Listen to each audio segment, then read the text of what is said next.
Hi friends, welcome to my channel. ఈరోజు మన ఛానల్లో ఒక సాంప్రదాయబద్ధమైన వంటకాన్ని అయితే చూపించబోతున్నానండి. ఇది మన తాత ముత్తాతలు ఇంకా అమ్మమ్మల కాలం నాటిదనమాట.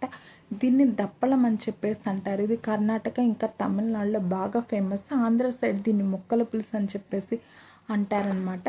దీన్ని ఎలా చేస్తాను నేను క్లియర్ కట్గా చూపించేస్తాను రండి. నేనైతే ఒక దోసకాయ తీసుకున్నాను అనమాట, హాఫ్ తీసుకున్నాను. సొరకాయ కూడా ఒక చిన్న ముక్క తీసుకున్నాను, 4 బెండకాయలు, ఇంకా ములక్కాయ తీసుకున్నాను, క్యారెట్, 4 వంకాయలు తీసుకున్నాను, ఇంకా ఆనియన్స్ తీసుకున్నాను, టమాటా తీసుకున్నాను అనమాట. అన్నిటినీ కొంచెం పెద్ద సైజు ముక్కల్లోకి అయితే నేను కట్ చేశాను అనమాట. ఎందుకంటే చిన్న ముక్కలుగా కట్ చేస్తే ఏంటంటే పులుసులు అవి కరిగిపోతాయి. సో నేను పెద్ద సైజు ముక్కల్లానే అన్నిటినీ కట్ చేశాను అనమాట.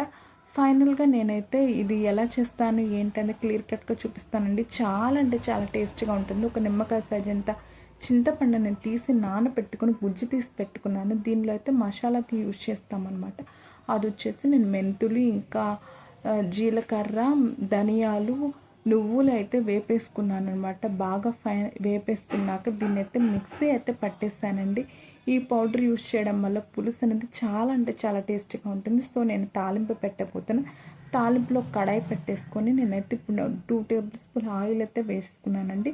అలాగే ఆయిల్ వచ్చేసి మెంతులు, ఇంకా ఆవాలు, జీలకర్ర, మినపప్పు, పచ్చిశనగపప్పు, ఇంకా 2 ఎండుమిరపకాయలు కట్ చేసి అయితే వేసుకున్నాను. ఫైనల్గా నేను వచ్చేసి ఇందులో వెల్లుల్లి అయితే యాడ్ చేసామన్నమాట. యాక్చువల్గా మా సైడ్ వచ్చేసి వెల్లుల్లి ఇంకా ఆనియన్స్ అయితే వేయరు. మా హస్బెండ్ వాళ్ళు తింటారు కాబట్టి నేను అయితే ఆనియన్స్ ఇంకా వెల్లుల్లి కూడా వేస్తున్నాను. అలాగే కరివేపాకు ఇంకా కొత్తిమీర వేసి తాలింపు కొంచెం వేగాక నేను ఈ ముక్కలన్నీ వేసేసుకుంటున్నాను అనమాట. ఫస్ట్ ఆఫ్ ఆల్ నేనైతే దోసకాయ, ఇంకా సొరకాయ, క్యారెట్, ములక్కాయ వేసుకొని కొంచెం వేగనిచ్చాను అనమాట. ఫైనల్గానే నేను వంకాయ యాడ్ చేస్తాను. ఇప్పుడు వంకాయ యాడ్ చేయడం వల్ల ఏంటంటే వంకాయ అనేది తొందరగా మగ్గిపోతుంది. ఇవన్నీ కొంచెం లేట్గా మగ్గుతాయి కాబట్టి ముందు వీటిని మగ్గించుకున్నాకే ఫైనల్గా నేను వంకాయ ఇంకా టమాటా అయితే యాడ్ చేశాను అనమాట. సో వీటన్నిటిని కొంచెం ఆయిల్లో వేగనివ్వాలన్నమాట. ఇవన్నీ బాగా ఆయిల్లో వేగాక మాత్రమే మనం ఉప్పు, కొంచెం పసుపు అనేది వేయాలి. నేను కొంచెం ఆయిల్లో వేగనిస్తున్నాను. వేగితేనే కొంచెం మంచి స్మెల్ అనేది వస్తుంది. ముక్క త్వరగా మగ్గడానికి ఛాన్స్ అయితే ఉందన్నమాట. సో ఇప్పుడైతే నేను వంకాయలు యాడ్ చేస్తున్నాను. ఫైనల్గా వచ్చేసి టమాటాలు యాడ్ చేస్తాను అనమాట. ఇప్పుడైతే ఒక టేబుల్ స్పూన్ వచ్చేసి కళ్ళుప్పు వేసాను అనమాట. కళ్ళుప్పు అనేది హెల్త్కి చాలా అంటే చాలా మంచిది కదా. 1/2 టేబుల్ స్పూన్ వచ్చేసి పసుపు అయితే యాడ్ చేసి బాగా నేనైతే ఒకసారి తిప్పేసుకున్నాను అనమాట. మూత పెట్టేసి కాసేపు మగ్గనిచ్చేసి ఆ తర్వాత నేను టమాటాలు అయితే యాడ్ చేశాను.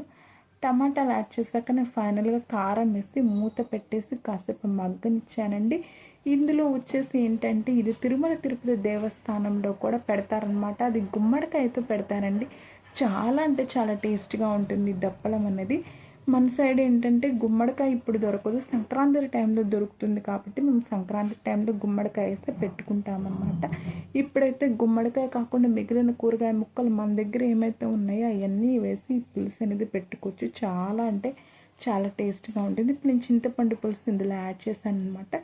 ఈ పులుసులో ఈ ముక్కలు అనేది బాగా మగ్గాలన్నమాట. మగ్గితేనే పులుసు ముక్కలకు పట్టి ముక్కలు కూడా చాలా రుచిగా ఉంటాయండి. కూరగాయ ముక్కలు అనేది హెల్త్కి చాలా మంచిది కదా. సో ఈ ముక్కలన్నీ మగ్గాక పులుసులు ఉడికాక నేనైతే 1/2 గ్లాస్ అంటే 1 గ్లాస్ వచ్చేసి వాటర్ యాడ్ చేసేసుకున్నాను.